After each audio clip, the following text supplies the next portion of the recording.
Anyone who works overtime and is slow at their job is just incompetent and should be fired. After that, a problem arose. Who's in charge here? He got fired yesterday. He was the only one who could speak French. What? There was only one person who could solve the problem. Michael tried to call him back, but my name is Brandon, and I'm 30 years old. Despite being in my 30s, I live a brilliant life as a bachelor. My family home, where my parents and brother live, is about an hour drive away. We have a good family relationship, and I visit home about once a month. I work in sales, and I've been with my current company for 6 years. When I first joined, there was so much to learn that I struggled every day. At one point, I was recognized for smoothly handling a client who only spoke French, and I became in charge of foreign clients. It seemed I was the only one in the office who could speak French at a native level, so naturally, my workload increased. Before I knew it, working overtime had become the norm for me. Although physically exhausting, I could keep going because my colleague Jason and others would help out, bring me snacks, and cheer me on. There's nothing I can do to help. I'm sorry you have to bear all this burden. Some coworkers apologized, showing concern for me. The workload was immense, but I felt blessed with good relationships. Knowing that my efforts were helping my colleagues gave me more motivation. In the end, I actually liked my job. One day, as usual, I was working overtime when my manager Michael came to me. "You're working late every day. Don't tell me you're doing it on purpose to increase your overtime pay."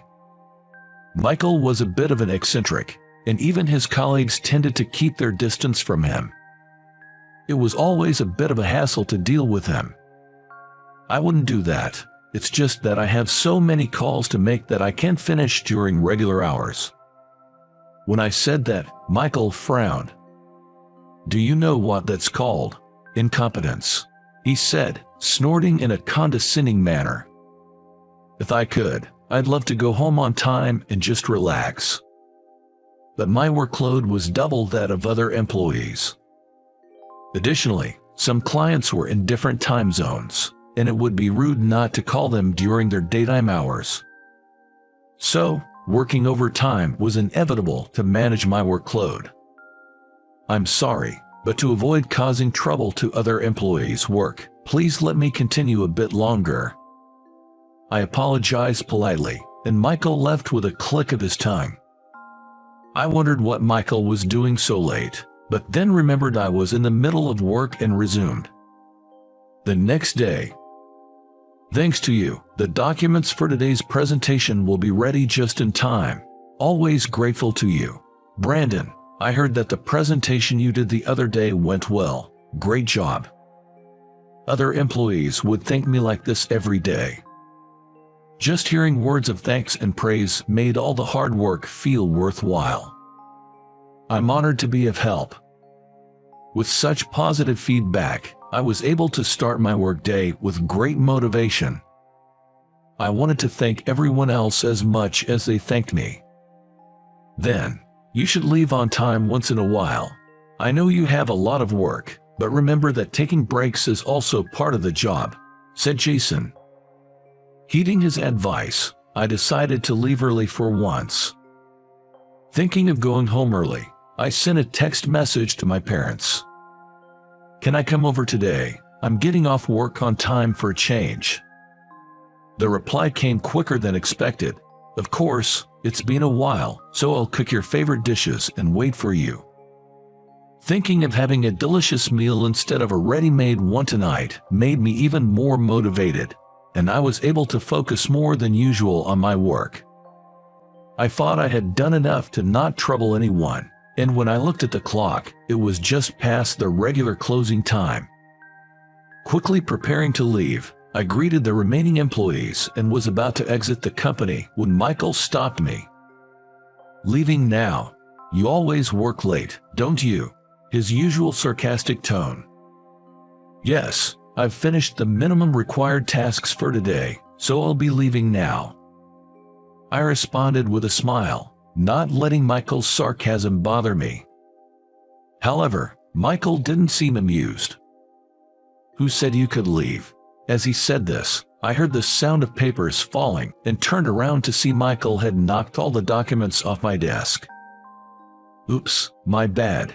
Seems like my hand slipped. Looking at Michael's face, he was grinning, and it was obvious he did it on purpose.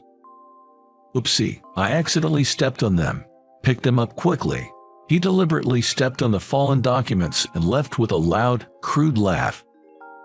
I was genuinely worried and quickly started picking up the papers. Employees who had witnessed the whole thing helped me, and we managed to gather all the documents, but it was clear they needed sorting as various papers were mixed up. "We'll handle this, Brandon. Just go home." "Man, Michael is so immature."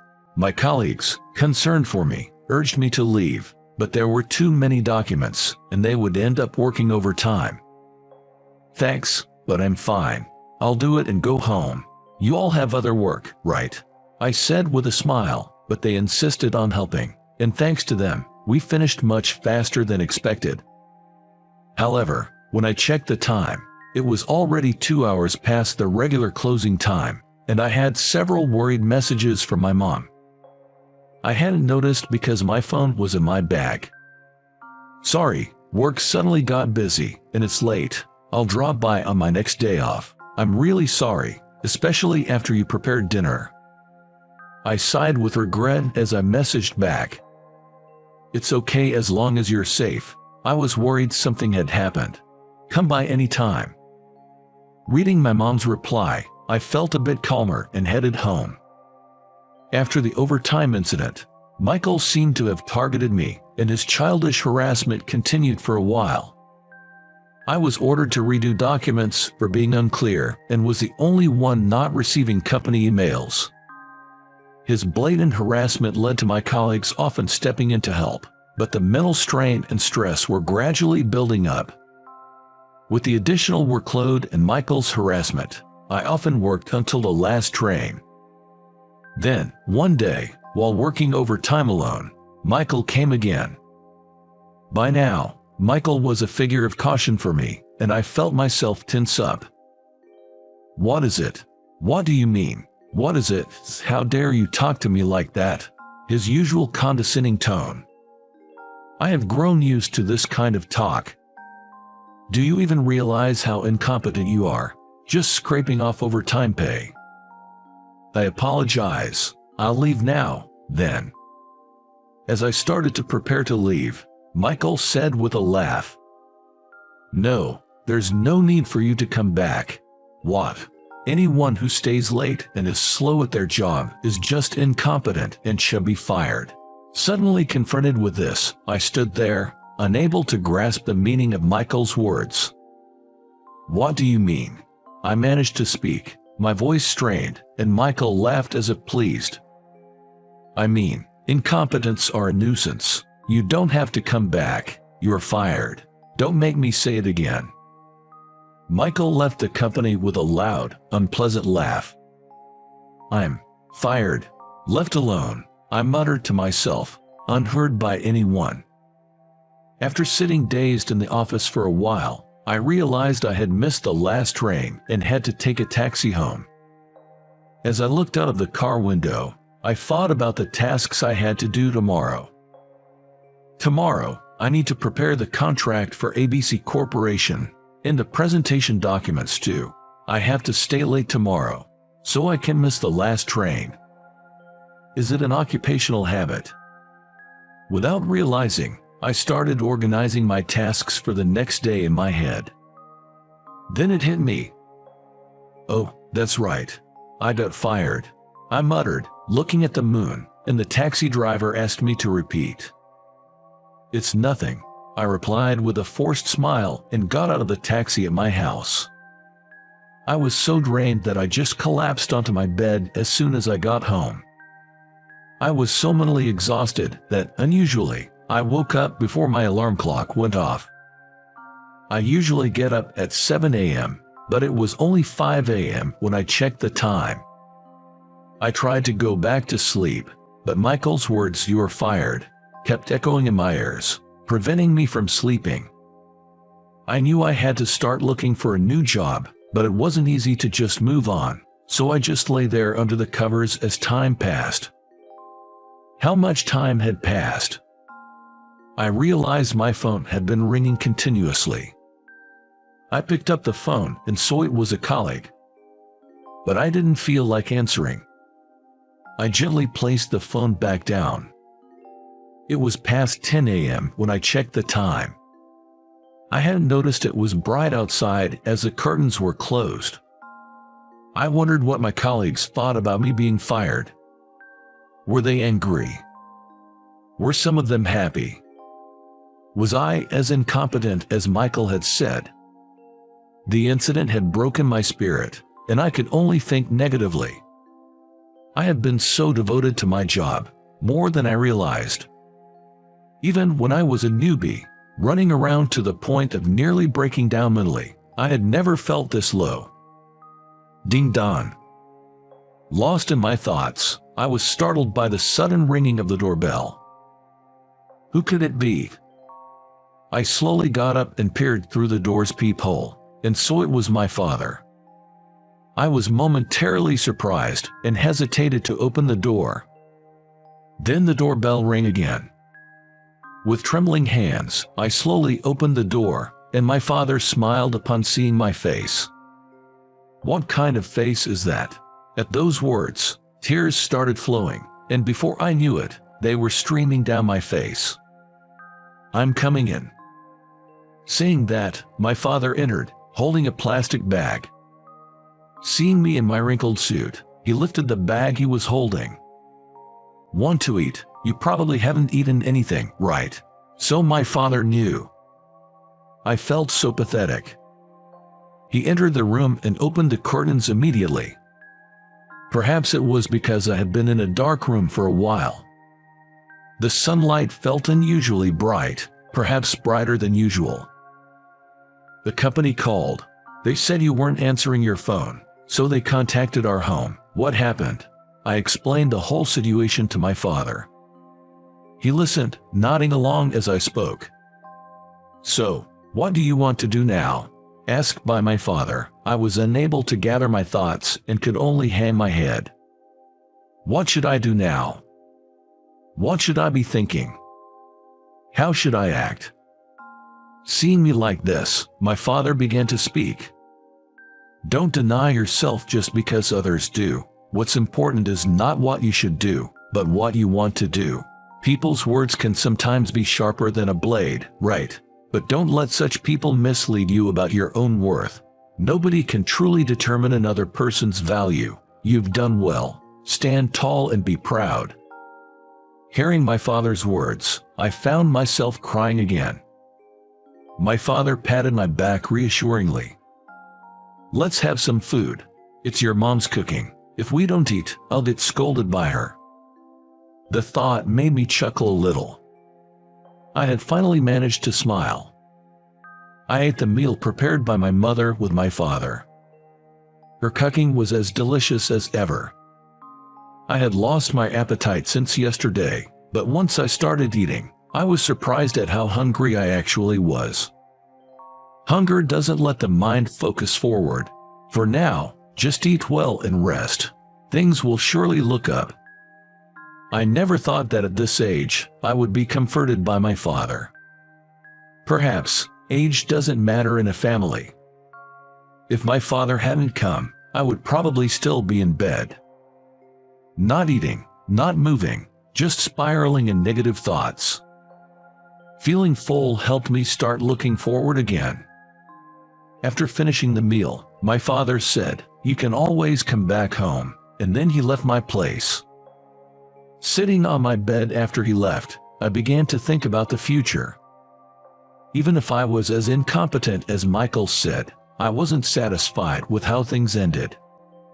I don't demand recognition for my hard work, but I refuse to believe that everything I did was in vain. After all, it was Michael who announced my dismissal.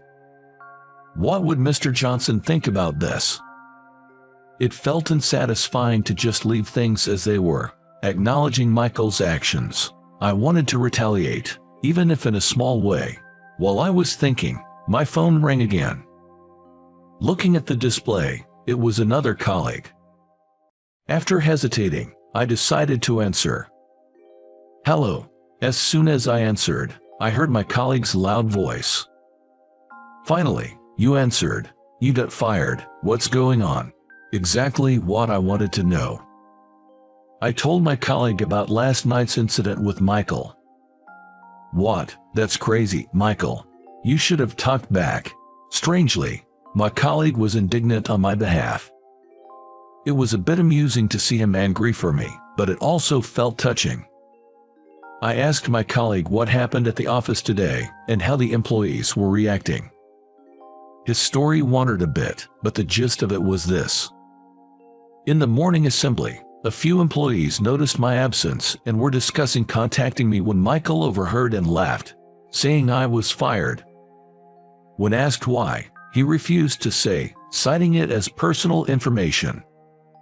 What kind of personal information is that? My colleagues and superiors, suspecting unfair dismissal due to Michael's involvement, planned to consult Mr. Johnson, but he was on a business trip. They decided to speak with Mr. Johnson as soon as he returned from his trip, but many were concerned about me and had tried calling. "I was about to go to your house if you didn't respond even by tomorrow." Hearing the story from my colleague, I realized again how fortunate I was with my workplace relationships. "Thank you, I'm glad to hear it." As I said this, my colleague panicked, misunderstanding my tone. "What's with that ominous remark? You're not thinking of doing something drastic, are you?" I couldn't help but laugh at his words. "It's not funny. Seriously, what are you going to do now?" "Right. What am I going to do?" Regarding my dismissal, I need to understand the company's stance, so talking to Mr. Johnson is essential. But I didn't want to let Michael have the last word. While thinking, something occurred to me. What's happening with my workload? Yesterday, I left work without finishing my tasks. There were documents I was supposed to use today. I feel irresponsible, but I'm curious to know what happened. Well, actually, I wanted to talk to you about that too. The documents we were supposed to use today, you had mostly prepared them, right? All that was left was the detailed part of the contract translation into French. Other employees were trying to complete it, but then Michael suddenly said, "I'll do it." Hearing this, I was surprised. Because Michael was known for pushing work onto others but never doing it himself. So, Michael ended up doing it. It was finished just in time, and we hurriedly sent it to the client by email. But remember that time when Michael did a translation and it was a mess? We were also worried. Previously, Michael had claimed I can handle French and prepared a contract in French, but it resulted in a complaint from the client. This was before I joined the team, so I hadn't seen it myself, but long-standing employees told me it was a big issue. And that worry became a reality. What? My colleague explained what happened today. It seems something like this happened. "Michael, there's a call from a foreign company. I could only catch your name, but couldn't understand the rest. Sorry. Should I transfer the call to you? Come on, learn to speak French. Just transfer it." Michael answered a call and said in poor French, "Hi, I'm Michael. How are you?" One more time, again. Is that even real French? Why angry? Contract, what? Sorry. Hello. He spoke in what seemed to be French, but then he said, they hung up. What did they say? Oh, they said they wanted to contract. No problem. That's definitely a lie. Later, another call came in, and an employee who understood a bit of French responded. The client was furious, saying the contract was so poorly done it was unacceptable, as if we were picking a fight. That contract had been prepared by Michael in French. Who's in charge of this? Get them to solve it. He got fired yesterday. He was the only one who could speak French. What? I sighed after hearing my colleague's explanation. I hadn't seen the contents of the contract, but the fact that they're so upset is proof that it must have been pretty shoddy. And Michael's handling of it just made things worse. It feels like pouring gasoline on the fire. It must have been tough. I'm sorry, it was my job. I couldn't think of anything else to say. I wondered if there was anything I could do, but then I remembered I was no longer in a position to be involved. I realized my dismissal was causing trouble for my colleagues. I was plagued with guilt. It's not your fault, Brandon. Your workload was already too much. It's our responsibility too for not being able to support you. Actually, isn't Michael to blame? I felt comforted by my colleague's words and found myself wanting to return to the company. Even if I decide to leave, I still want to talk to Mr. Johnson. According to my colleague, Mr. Johnson will be back from his trip in 2 days. I decided to prepare what I would discuss with him.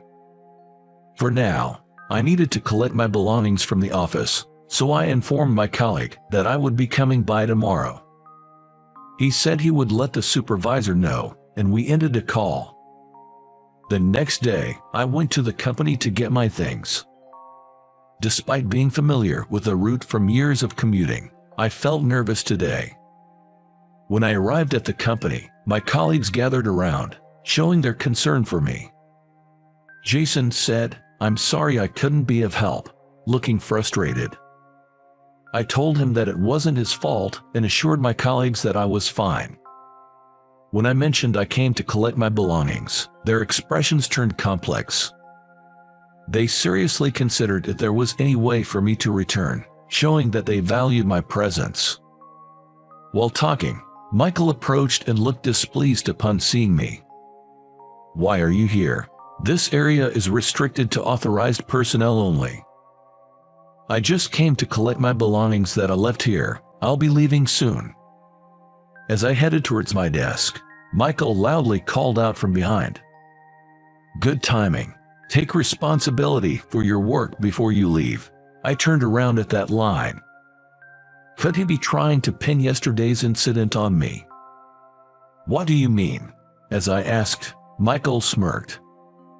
"Your half-finished contract caused an uproar with a foreign client. Take responsibility." Michael, oblivious to the appalled expressions around him, continued to blame me. I wondered how far he would go to cause trouble. Just as my anger was reaching its limit. "Enough already." A familiar voice spoke, and I turned to see Mr. Johnson standing there. Mr. Johnson. The employees were also surprised to see him. He was supposed to return from his business trip tomorrow. Michael visibly panicked at Mr. Johnson's appearance. "Mr. Johnson, you were scheduled to return tomorrow." Watching Michael speak with agitation, Mr. Johnson sighed. "I came back early after hearing about the trouble. So, what's all this commotion about?" Mr. Johnson's anger was evident to everyone. Understandably, the employees fell silent, making the office quiet. Even though I was fired, I had wanted to talk to Mr. Johnson.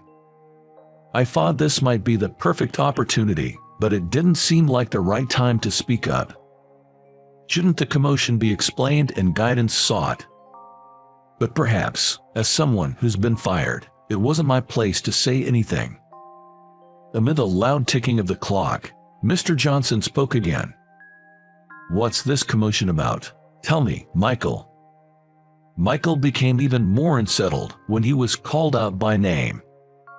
However, with a sly smirk, as if having thought of something, Michael began to explain to Mr. Johnson. "This guy here, he made a sloppy contract that led to a complaint from a foreign client. I was just lecturing him about it. He always works late, and I thought maybe he was doing it on purpose to increase his overtime pay, so I fired him yesterday.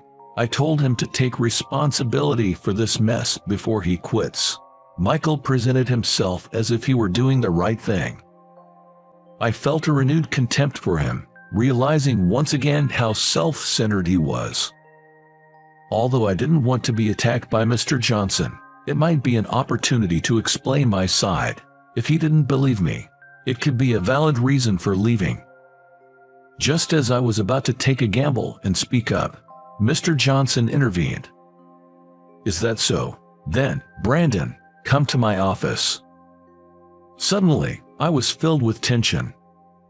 But this gave me an opportunity to have a private conversation with Mr. Johnson. Looking at Mr. Johnson, his face was no longer stern but had a gentle smile. Yes, I left my belongings on the desk and followed Mr. Johnson into his office. It serves him right. This will save me. Upon entering the president's office, Mr. Johnson opened the window. A silent pressure weighed in the air, creating an atmosphere that made it difficult for me to speak. I waited for Mr. Johnson to say something first.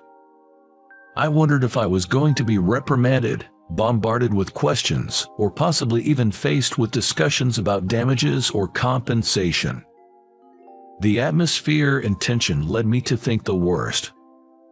It's a story from about 20 years ago, before this company was founded. Back then, I worked at a regular corporation. I exclaimed, surprised by the unexpected start of his story. Seeing Mr. Johnson's face, it was no longer the intimidating look from before, but a gentle smile. I was about your age back then. I was struggling with work, no matter how hard I tried, disliked by my boss, and on the verge of giving up. That's when a senior colleague told me, "Don't let anyone else's disapproval bring you down. You're doing great. Stand tall and be proud." I was struck by Mr. Johnson's words. They sounded so familiar. "Those words," I murmured. Mr. Johnson laughed heartily. "How's your dad doing?" I was stunned. Could it be that Mr. Johnson and my father know each other? I had never heard about this. I was so surprised that I couldn't speak, but Mr. Johnson continued. "Your father's words inspired me to persevere and eventually establish this company. In a way, he's my benefactor. When you joined the company, your father contacted me, asking me to look after his son. I didn't reveal our connection to prevent you from becoming complacent or feeling pressured. I hope you understand." Before I knew it, Mr. Johnson's kind words had eased my tension, and I felt a sense of happiness. I realized I had been watched over all this time. "Yes, thank you so much." As I said that, Mr. Johnson gave me a warm smile. "About the recent matter, I reviewed the documents and contract you sent to the client on my way back to the office. It was clearly made by someone else, so I know you weren't the cause. And about Michael firing you, I won't let that happen. If you're willing, I want you to continue working with us. What do you say?" It seemed like Mr. Johnson had seen right through what I wanted to discuss. I respected the insight of someone at the top of the company. "Of course, please let me keep working here. Maybe I'm simple-minded." Feeling relieved brought back my confidence. I was truly happy to continue working here. "That's a good response. I apologize for making you feel anxious and uncomfortable. It was not my intention." Mr. Johnson apologized. I was flustered and surprised. It wasn't Mr. Johnson's fault. I knew that and had no complaints against him. "I never wanted you to apologize. Sorry." I apologized reflexively, and Mr. Johnson chuckled. "Why are you apologizing? You haven't done anything wrong. I've heard about your good work. I want you here not because of my debt to your father, but because you're a capable employee.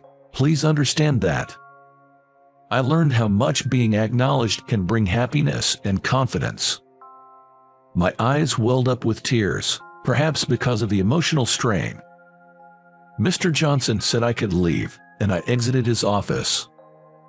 When I stepped out, all eyes were on me. It seemed I had caused quite a worry. I smiled and gave a thumbs up, and my colleagues cheered with joy. A coworker patted my shoulder, saying they were glad for me. My tears were slightly visible, and when they teased me about crying, I retorted that I wasn't. I was smiling when suddenly I heard yelling. "No way!" Amidst the excitement, Michael stood with wide eyes and an angry expression. "How is this possible? Are you staying? What about your responsibility? In the overtime pay, I decided you were fired." Michael's fury was no longer a threat to me.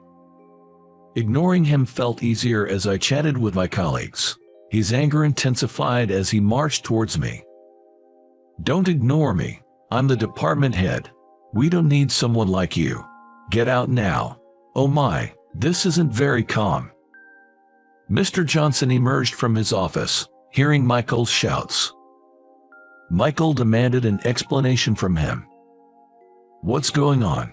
What about his responsibility for the client incident? You haven't reversed his firing, have you?" Michael continued to shout angrily at Mr. Johnson. We all watched, more nervous than him. "You don't have the authority to fire an employee, and wasn't it you who messed up the contract?" Mr. Johnson spoke calmly, halting Michael's momentum. Silent and head down, Michael began to tremble. "I don't understand what you mean. I didn't do anything. I'm not involved." Still trying to deny it at this point. His audacity was impressive, but not enviable.